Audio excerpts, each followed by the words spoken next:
Hi guys, this is Peter Rodner again from the Mokdong Branch. This is C2 Eagle, Lesson 12, Outliers, Post-Vlog. So just as a reminder, this week students had to create a summer or winter term break schedule as well as decide what programs they would want to teach. Overall, I was really happy with this CSLP. The programs and the personal projects really did lead students up to their final project. Therefore, during implementation during the class, I was sure not to skip any of these components and really take the time to get as many details and information from my students. In particular, I found a majority of my time was focused on the personal project 2, where students are actually asked to create a weekly schedule. I really used this in order to get them set up and ready for their final project. I asked a lot of details and I wanted to get as much information as possible. A majority of my students had no difficulty doing this. I think mainly because they go to a lot of hagwons in their hectic schedule, this is really easy for them. However, for those students that had some difficulty or just couldn't think of other ideas to input, all I had to do was use the screen capture function, show some of the better ones up on my screen, and then immediately other students made edits or were inspired by those ideas. So the applications I had my students use this week in order to create the projects was 1, MyCalendar, and 2, the S-Note.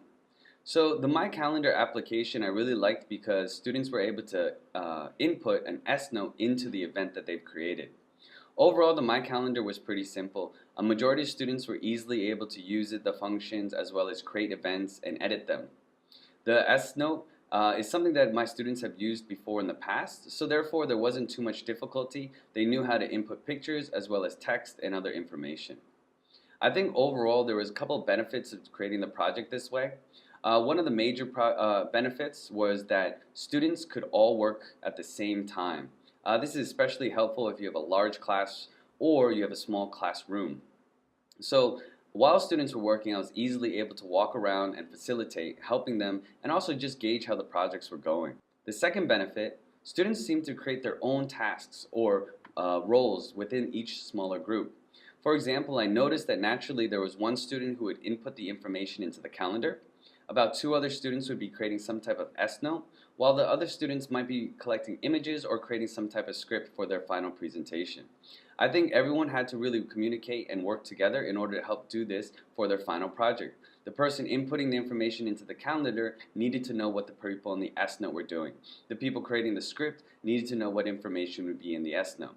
So overall, this was very effective in having the team work together. So I was very happy with the creation and the development of these projects these weeks. I felt that my students did an excellent job of working together. They had excellent content and information in their S-Note, and they were able to integrate it into the MyCalendar pretty easily. For those students, there was some difficulty actually inputting the S-Note, but an easy fix was simply having them take a screenshot of their S-Note and they're able to input the image just as easily. Now, one of the major issues came up when we did our presentation. Students weren't used to actually clicking the event as well as the S-Note while they're speaking simultaneously. Because of this, some of the presentations while I was recording had just a calendar and they never actually opened up into the S-Note where we could see what the program was about. A lot of my students had a lot of difficulty understanding when they should press the event and open up to an S-Note while they were talking. Because of this, some of the presentations just had a calendar and they never actually opened up into their S-Note where a lot of their information and details were. I think for future references, I have 2 solutions that I would implement if I was going to do this project again. First off, I would be sure that my students practice their presentation as well as pressing the buttons so that they know when they want to open up the S-Note when they start talking about some details on the program.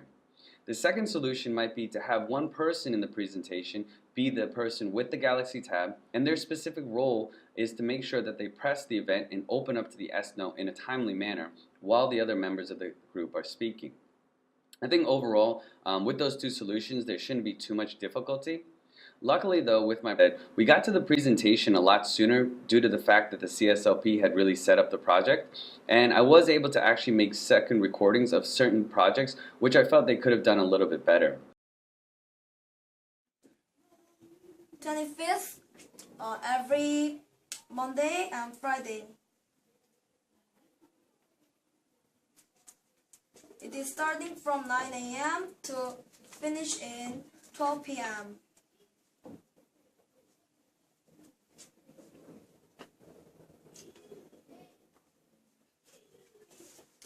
This is JRSS Academy's second floor, and the teacher is Peter Rodner. After giving them a little bit more direction, the second presentations were a lot more effective, and I think overall my students enjoyed them a lot more. So I hope these tips and suggestions helped you out, and I'll see you guys next vlog. Have a great day.